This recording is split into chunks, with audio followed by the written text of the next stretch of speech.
The stars had never looked so beautiful from the observation deck of Aurora Station. General Park Yuna stood with her hands behind her back, watching the distant nebula paint colors across the endless black void.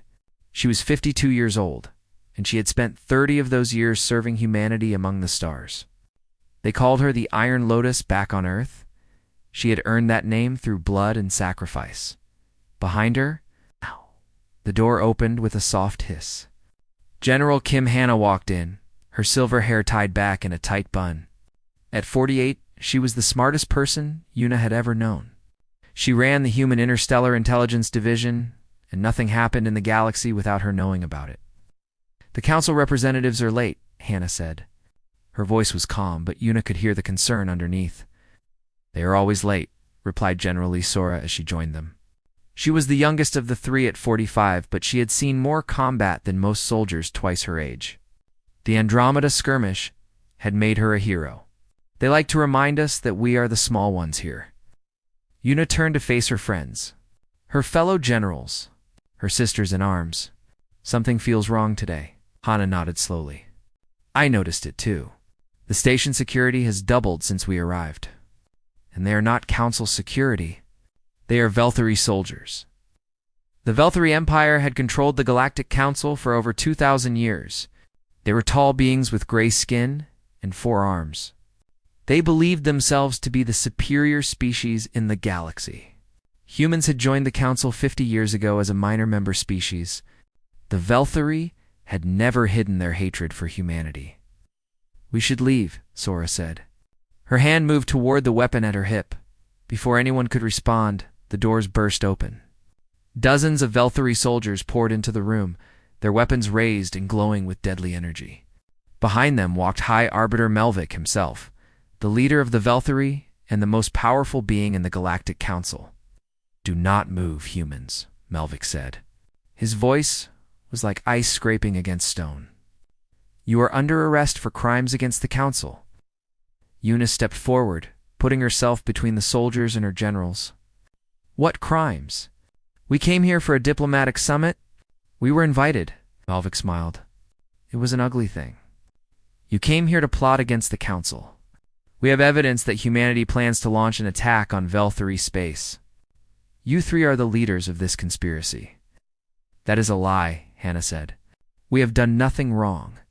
Silence. Malvik raised one of his 4 arms. "The Council has already found you guilty. The punishment is death." Sora drew her weapon, but she was too slow. A Velthari soldier fired, and the blast hit her shoulder. She fell to her knees, gasping in pain. Sora. Yuna tried to run to her, but soldiers grabbed her arms and held her back. In the corner of the room, hidden behind a storage unit, Lieutenant Beak Dayon watched in horror. She was 26 years old, and she had come to Aurora Station as General Hannah's aide. When the soldiers had burst in, she had been in the side room gathering documents. Now, she could only watch as her commanders were dragged to the center of the observation. Malvik walked slowly around the 3 generals. "Humanity has grown too strong.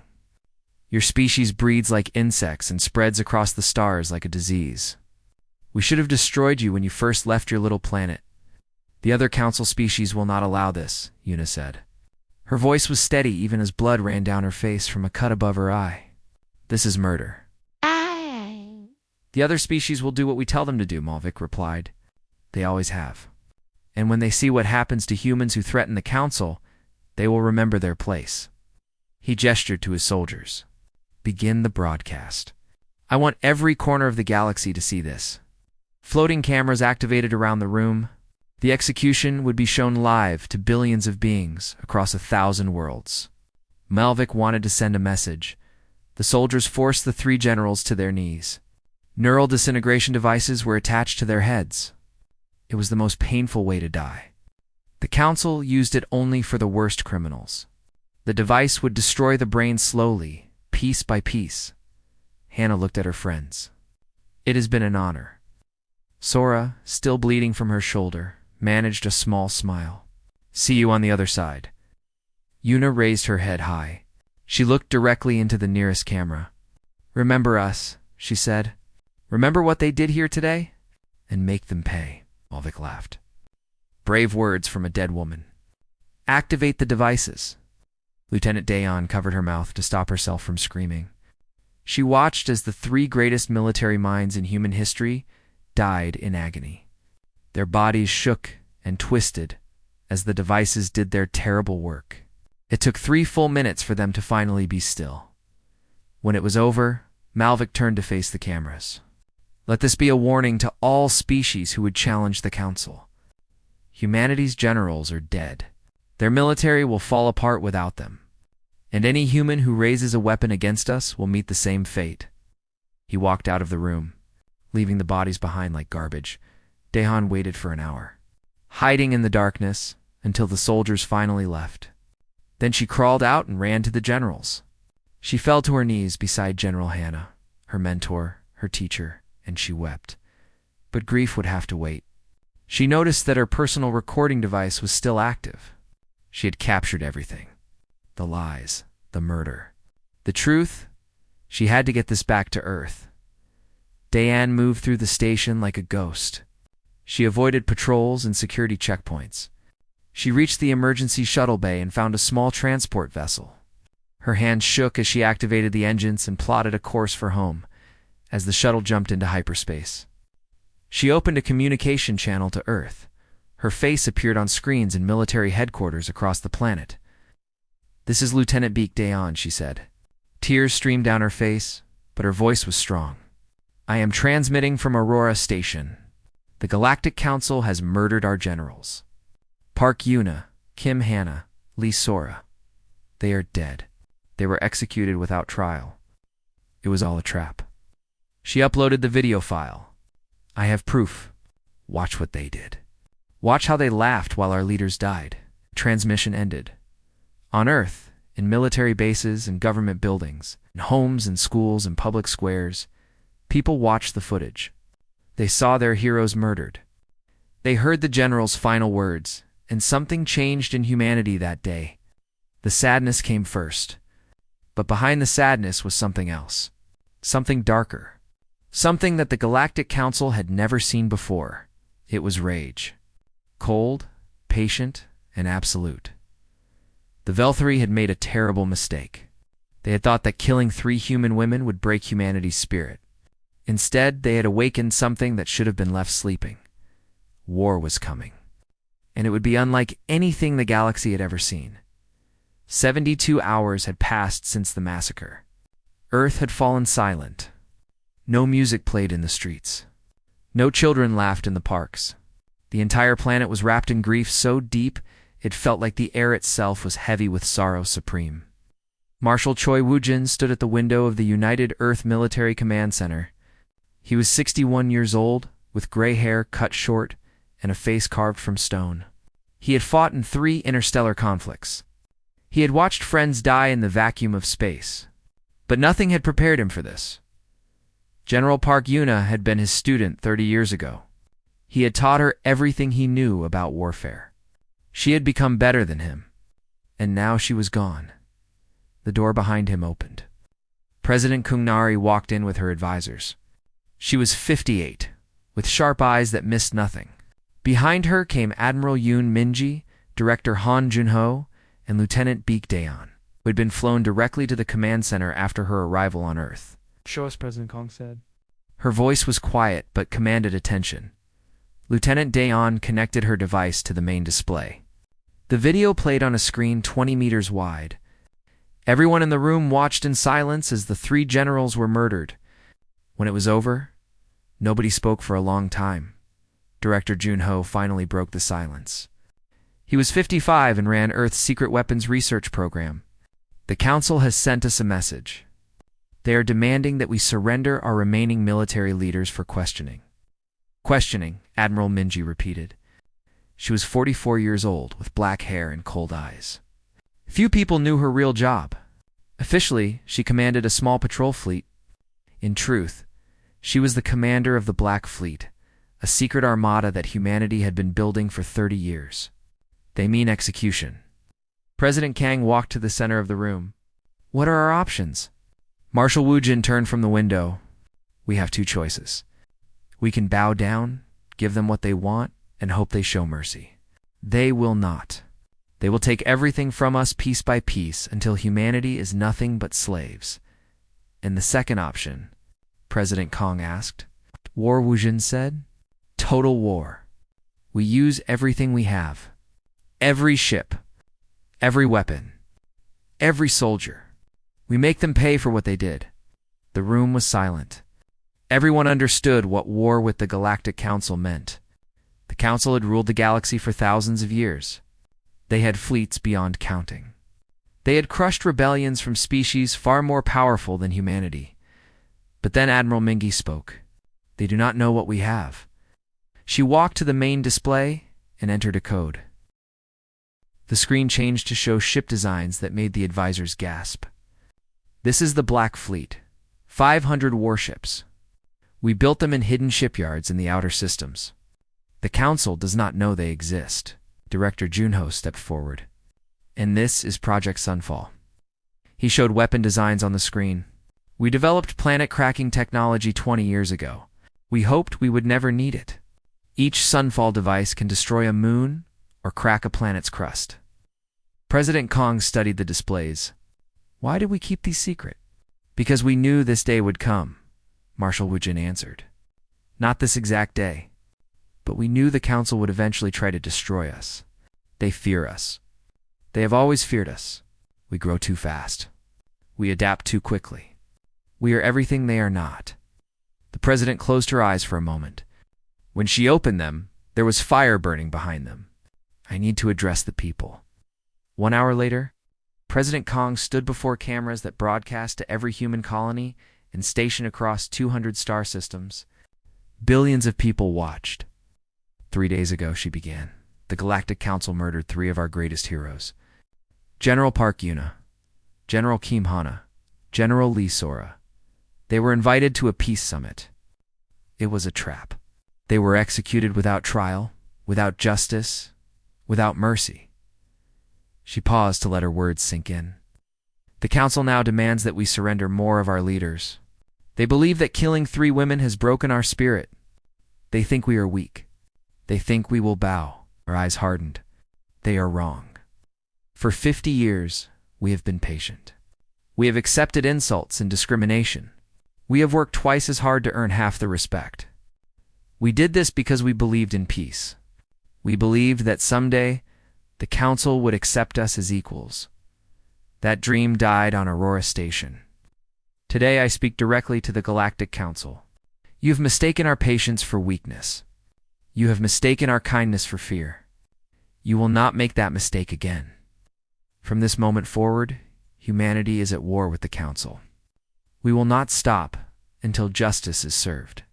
We will not rest until those responsible for this crime face judgment.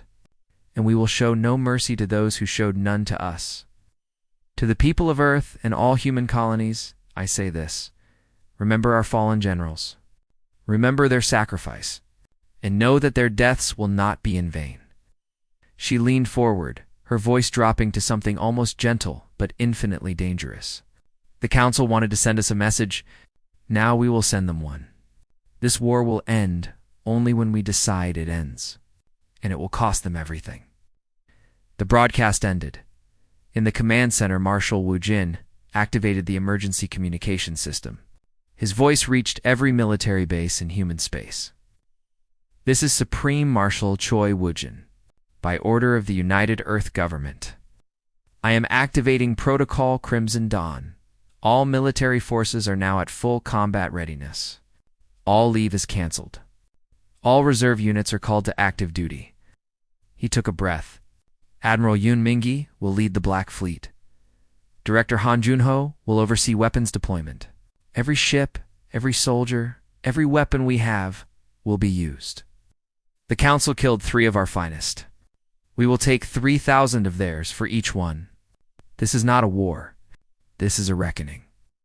Later that night, Admiral Minji stood on the bridge of her flagship. It was called the Iron Lotus, named in honor of General Park Yuna. Around her, 500 warships powered up their engines. They were the most advanced vessels ever built by human hands. Her communication officer turned to her. Admiral, the fleet is ready. All ships report green across the board. Mingi looked out at the stars. Somewhere out there, the council was celebrating. They thought they had won. They thought humanity was broken. They were about to learn how wrong they were. "Send the signal to all ship commanders," she said. "We move at dawn. Our first targets are the council's primary shipyards. If they cannot build ships, they cannot fight a long war." She touched the glass of the viewport. "Generals, we are coming. Your deaths will be avenged 1,000,000 times over. I swear it on my life." Across human space, lights came on in military bases. Soldiers put on their armor. Pilots climbed into their fighters. Engineers made final checks on weapons systems. The council had wanted a quick victory. They had planned to cut off humanity's head and watch the body fall. Instead, they had awakened a sleeping giant. And that giant was very, very angry. The reckoning was coming, and nothing in the galaxy would stop it. 1 week after Earth declared war, the galaxy learned what humanity was truly capable of. High Arbiter Malvik sat in his throne room on Velth Prime, the Velthri homeworld. Reports were coming in from across council space, but he barely glanced at them. He was too busy enjoying his victory. "The humans will surrender within days," he told his advisors. "They have no choice. Our fleet is 10 times larger than theirs. Their military leaders are dead. What can they possibly do against us?" His chief military advisor, a nervous Velthri named Torvik, shifted uncomfortably. "High Arbiter, perhaps we should increase our defensive positions. The humans have not attempted contact since their president's declaration." Malvik laughed. "They are hiding. They are afraid. This is what happens when inferior species challenge their betters." At that exact moment, 500 human warships dropped out of hyperspace around the Council's 3 largest shipyards. They had traveled through unmapped routes that the Council did not know existed. They appeared without warning, like ghosts from the dark. Admiral Yoon Minji stood on the bridge of the Iron Lotus. "All ships, this is the Admiral. Fire at will." The battle was not a battle. It was a slaughter. The Council's shipyards had minimal defenses. They were deep in friendly territory. No enemy had ever reached them before. The guards were unprepared and outgunned. Human ships launched weapons that the Council had never seen.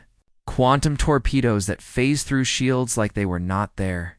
Adaptive missiles that changed course mid-flight to avoid defenses. Energy beams that cut through the toughest armor like hot knives through butter. Within 2 hours, all 3 shipyards were burning. Thousands of half-built Council warships were destroyed. Years of construction were reduced to floating debris. Meanwhile, at the Velthri Home Fleet's staging area, Captain Song Yoonji led Task Force Vengeance into battle. Her ship was the Yuna's Vengeance, a heavy battlecruiser named after the fallen general. She was 38 years old and had trained under General Park Yuna herself. "Captain, enemy fleet is scrambling," her sensor officer reported. "They have 47 combat vessels." Yoonji smiled grimly. She had only 18 ships. The Council commanders probably thought they had the advantage. They were wrong. "All ships, activate combat AI systems. Let the machines do what they do best." Human ships were different from Council vessels. Every human warship had an artificial intelligence system that assisted the crew. These AIs could process battlefield data thousands of times faster than any living being. They could predict enemy movements before they happened. The Velthri ships opened fire. Their weapons hit nothing but empty space.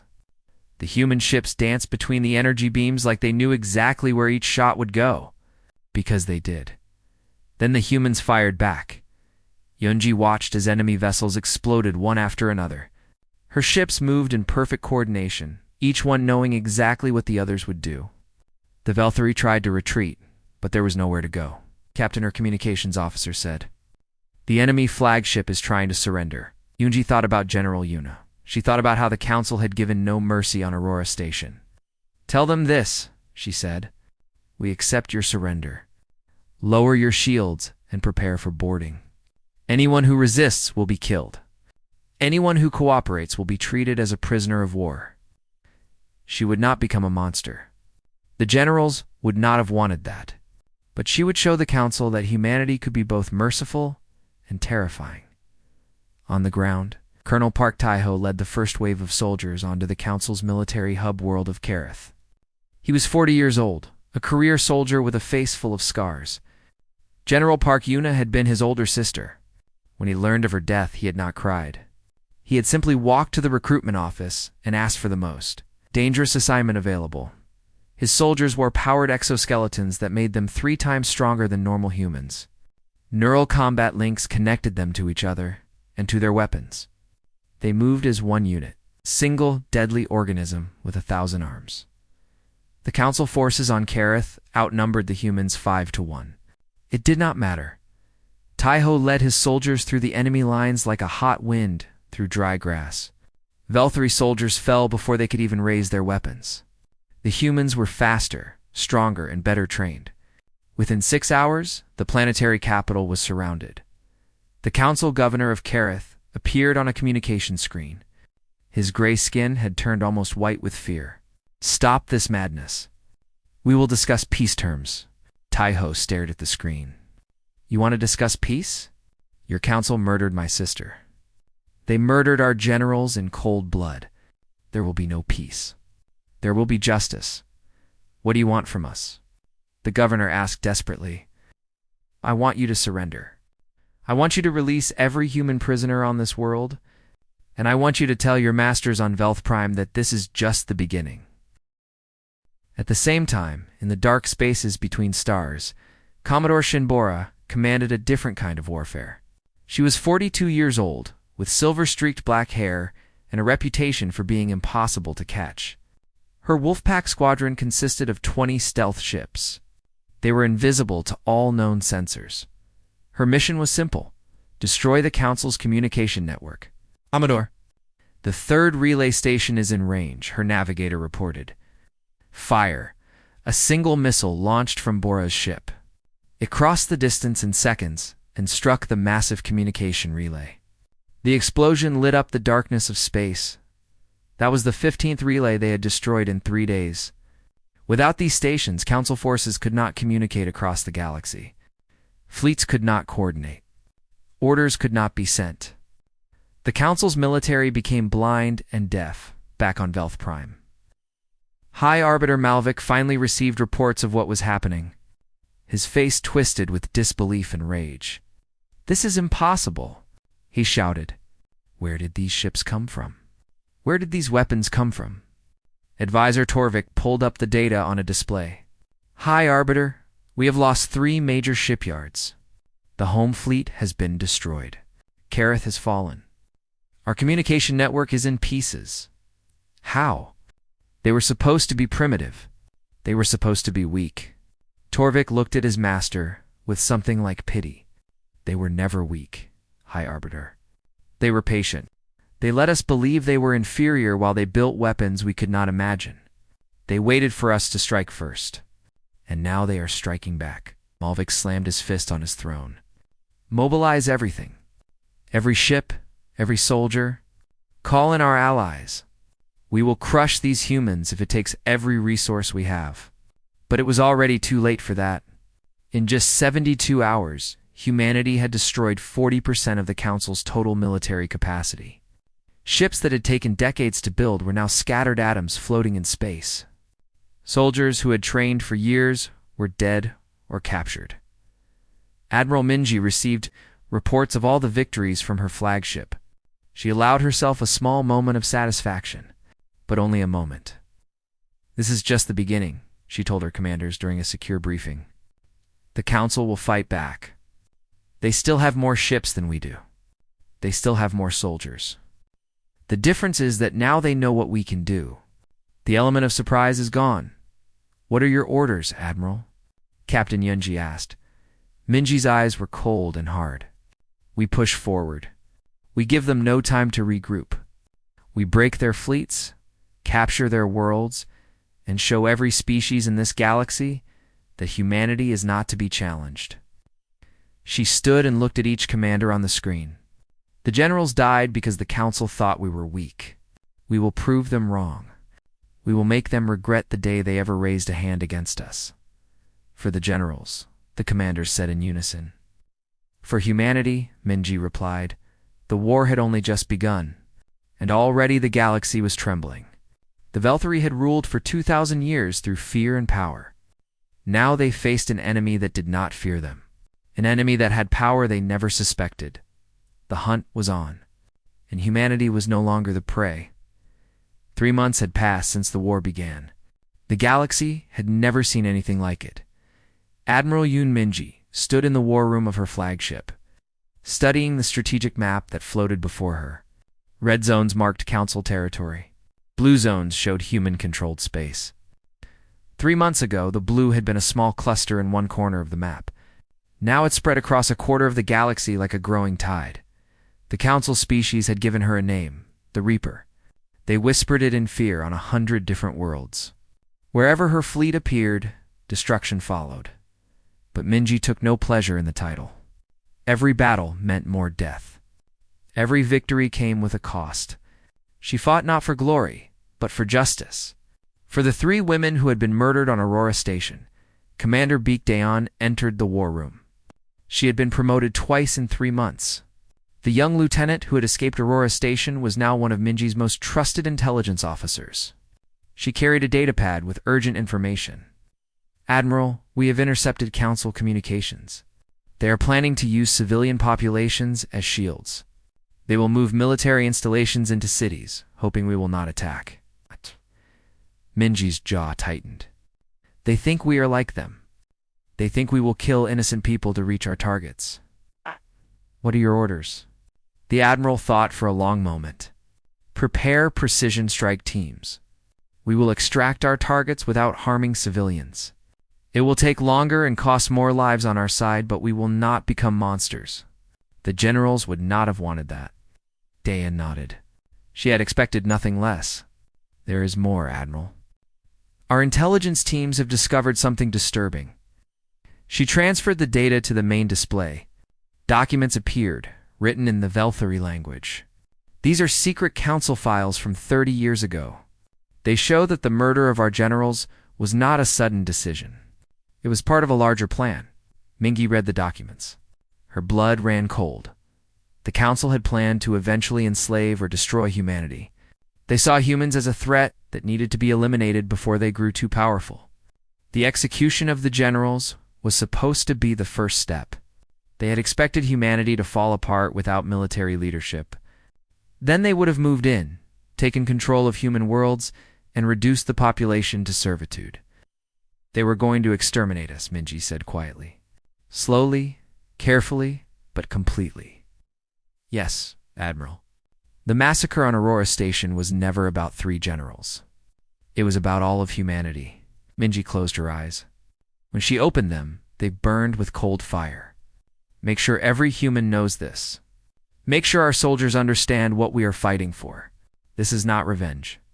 This is survival.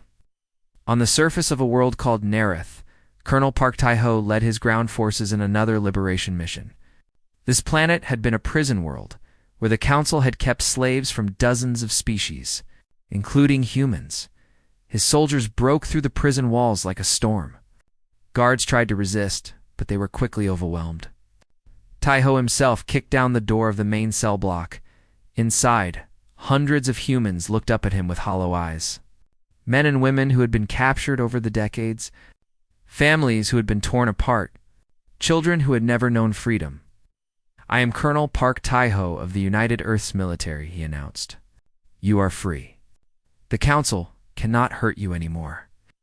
A young woman stepped forward. Her clothes were rags, and her skin was covered in scars from years of abuse. But her eyes were alive with something Tae-ho recognized. Hope. Is it true? She asked. Is Earth really fighting back? Not just fighting back, Tae-ho said. Winning. The Council is falling apart. Their empire is crumbling. And we will not stop until every human is free. This was the 12th liberation mission Tae-ho had led. Each time, he found more evidence of how the Council had treated humanity. Slaves worked to death in mines. Prisoners used for medical experiments. Families separated and sold too. Different owners that made his resolve stronger with every world he freed, on the other side of the galaxy. The Council fortress moon of Throvok, stood as the last major military stronghold in the region. It was protected by orbital defense platforms and a garrison of 100,000 soldiers. The council believed it was unbreakable. Director Han Junho stood beside Admiral Minji on the bridge of the Iron Lotus. In his hands was the activation device for Project Sunfall. The civilian population on nearby planets has been evacuated, he reported. We have confirmed that only military personnel remain on Thravak. Mingi nodded. Deploy the device. Single ship moved toward the fortress moon. It was small and unmanned, carrying a weapon that could crack a world. The council defenders tried to shoot it down, but human electronic warfare systems confused their targeting computers. The ship reached the moon and released its payload. The explosion was visible from planet's 3 systems away. Thravak split apart, its core rupturing in a cascade of fire and debris. 100,000 council soldiers died in an instant. Minji felt no satisfaction, only grim necessity. Send a message to the remaining council forces in this sector, she ordered. Tell them what we did. Tell them why. And tell them that this is what happens to those who threaten humanity. The message spread quickly. Council commanders looked at the debris field that had been Thravak and understood. Humanity had weapons that could destroy worlds, and they were not afraid to use them against military targets. More species began to defect from the council. The Narati, who had been conquered by the Velthari centuries ago. The Kaloran, who had suffered under council rule for generations. Even some Velthari commanders, disgusted by Malvik's leadership, secretly fed information to human intelligence. One night, High Arbiter Malvik sat alone in his palace. His empire was crumbling. His allies were abandoning him. His fleets were being destroyed faster than they could be replaced. He had one final plan. If he could not defeat humanity through military strength, he would cut off the head of the snake. He assembled his best assassins and sent them to Earth with orders to kill the human leadership. They never made it. Commander Dayan had been monitoring all possible routes to Earth. Her intelligence network caught the assassins before they even entered human space. They were captured, interrogated, and their entire plan was exposed. Admiral Minji received the report with cold satisfaction. The High Arbiter is desperate. He knows he cannot win a straight fight, so he tries to murder our leaders, just like he murdered our generals. What should we do with the assassins? Dayan asked. Send them back to Velth Prime, alive. Let Malvik see that his best operatives failed. Let him understand that we are always watching, that we know every move he makes before he makes it. The assassins were returned to Velthari space in a small ship. With them was a message from Admiral Minji. You killed 3 of our generals and thought you had 1. You sent assassins to kill our leaders, and we caught every one. Your shipyards are dust. Your fleets are broken. Your allies have abandoned you, and still you do not understand. We are not the weak species you believed us to be. We are humanity. We do not forget. We do not forgive. And we are coming for you. On Velth Prime, Malvik read the message and threw it across the room. His hands shook with rage and fear. Outside his palace, the night sky lit up with distant explosions. Human forces had entered the Velthari home system. The final battle was approaching. Admiral Minji looked at the Velthari homeworld on her display. Billions of civilians lived there. Millions of soldiers defended it. The council's last hope was gathered in one place. This ends here, she said to her commanders. For the generals, for every human who suffered under council rule, for the future of our species, Supreme Marshal Wujin's face appeared on the communication screen from Earth. His eyes were tired but proud. Admiral, the fleet is ready. The ground forces are ready. All of humanity is watching. Minji straightened her uniform. Then let us finish this. Let us show the galaxy what happens when you awaken humanity's fury. The final campaign had begun. 6 months after the war began, the human fleet surrounded Velth Prime. 500 warships formed a ring of steel and fire around the Velthari homeworld. Below them, the last defenders of the Galactic Council prepared for their final stand. Admiral Minji stood on the bridge of her flagship. The ship had been renamed. It was no longer the Iron Lotus. Now it was called the Three Sisters. In honor of the generals who had started this journey with their deaths, Admiral, her censor officer, reported. The Council fleet is moving to intercept 327 vessels. They are everything Malvik has left. Mingi studied the tactical display. The Council ships were old and damaged. Many had been pulled from retirement. Their crews were tired and demoralized after months of defeat, but they were still dangerous. Cornered animals always fought the hardest. Signal all ships, she ordered. Formation Delta 7, we hit them hard and fast. No hesitation. No mercy. The human fleet moved forward like a pack of wolves closing in on wounded prey. The Battle of Velth began at dawn. Energy beams lit up the darkness of space. Missiles streaked between ships like fireflies. Explosions bloomed in the void like deadly flowers. Captain Song Yunji commanded her task force from the Yuna's Vengeance. Her ships targeted the Council's heavy cruisers, breaking them apart with precise volleys of quantum torpedoes. She had become one of the most feared commanders in the human fleet, known for her cold efficiency and absolute dedication to the mission. Captain. Enemy flagship identified, her tactical officer called out. It is the Arbiter's Pride, Malvik's personal command ship. Yonji smiled grimly. All ships, focus fire on that target. The head of the snake dies today. Commodore Shinbora's wolf pack emerged from stealth behind the Council lines. Her ships had been hiding in the debris field of a destroyed moon, waiting for the perfect moment. Now they struck without warning, their missiles tearing into the unprotected rear of the enemy formation. The Council fleet tried to regroup, but it was impossible. Human ships were everywhere, cutting through their defenses like knives through paper. The AI systems predicted every move the Council commanders made before they made it. The Velthari technology that had once seemed so advanced was now hopelessly outmatched. Within 3 hours, it was over. 218 Council ships were destroyed or captured. The rest surrendered. The Arbiter's Pride drifted in space, its engines dead, its weapons silent. Send boarding teams, Mingi ordered. I want Malvik alive. He will face justice for what he did. On the surface of Velth Prime, Colonel Park Tai-ho led the ground assault. His forces landed in drop pods that punched through the atmosphere like falling stars. They hit the ground running, advancing through the streets of the Velthari capital toward the High Arbiter's Palace. The defenders fought hard. They knew what awaited them if they lost. But human soldiers were faster, stronger, and better equipped. Their exoskeletons absorbed enemy fire.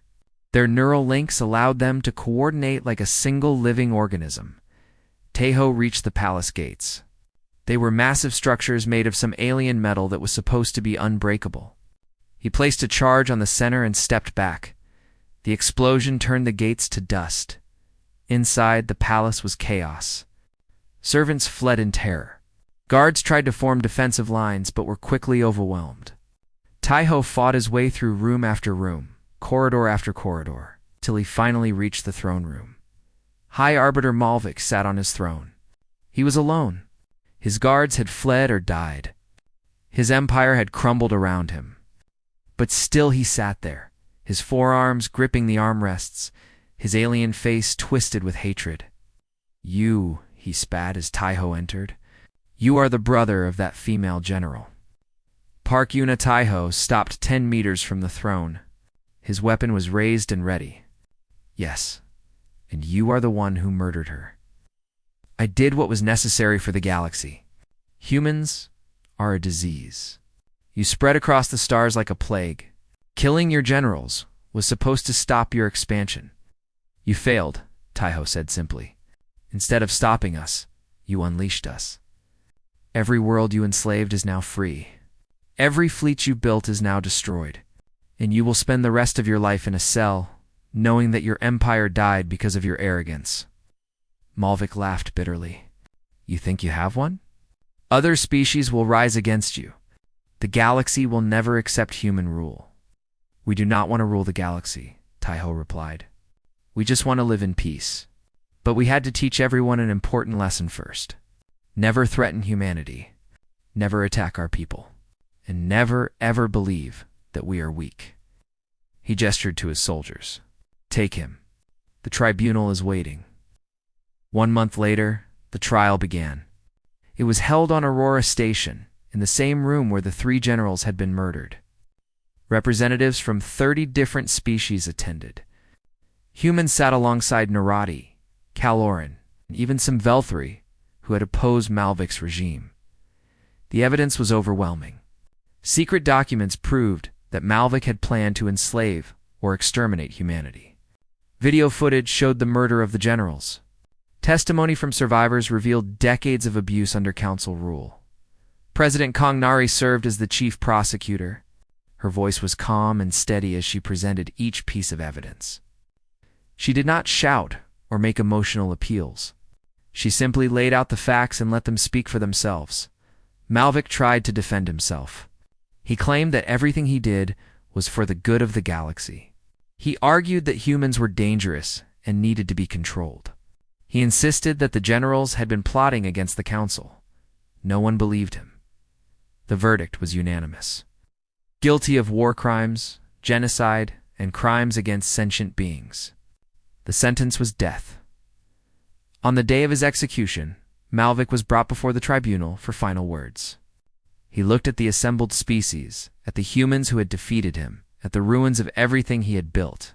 "Ah! You cannot do this," he said. "We are the council. We maintained order for millennia. Without us, there will be chaos." Supreme Marshal Choi Woo-jin stepped forward. He had traveled from Earth specifically for this moment. "You maintained fear," he said. "You kept other species down through violence and oppression. That is not order. That is tyranny, and tyranny must end."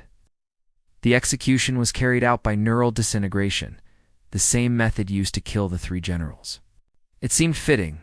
The Galactic Council was officially dissolved that same day. In its place, a new Galactic Assembly was formed. Humanity was named a founding member and protector species.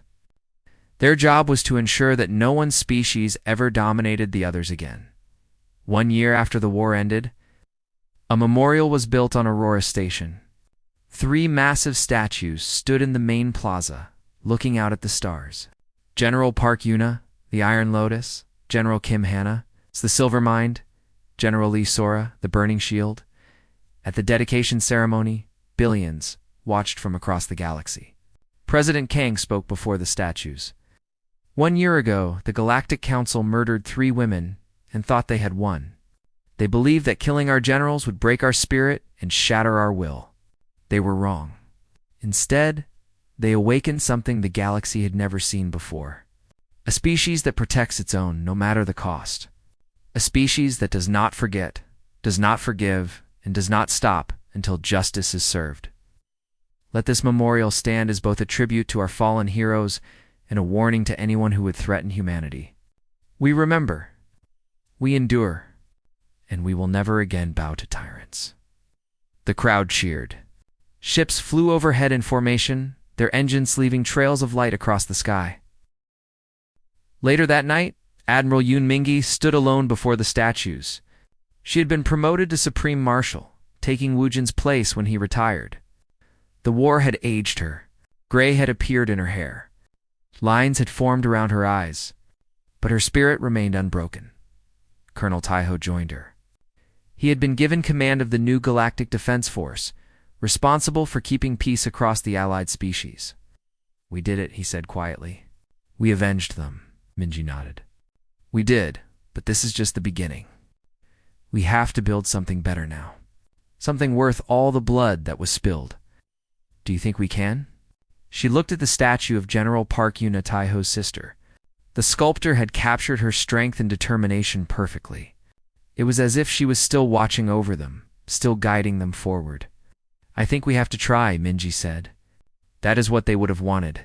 Not endless war, but lasting peace.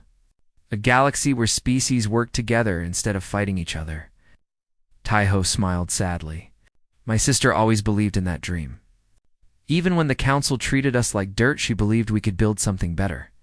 Then we owe it to her to make it real." They stood together in silence for a long moment, watching the stars. Somewhere out there, new civilizations were being born. New challenges awaited. New threats would eventually emerge. But humanity was ready. They had proven that they could not be broken. They had shown that mercy and strength could exist together. They had built alliances with species that once feared them. The galaxy had changed forever. And humanity stood at the center of that change, not as conquerors, but as protectors. As guardians of peace earned through fire and sacrifice, Admiral Mingy placed her hand on the base of the memorial. "Rest now, generals," she whispered. "We finished what you started. The galaxy is safe. Humanity is free. Your sacrifice will never be forgotten." The stars twinkled above like a billion points of light, each one a world that humanity could now visit in peace. The war was over. The future had begun. And somewhere, in whatever place heroes go when they fall, three generals smiled.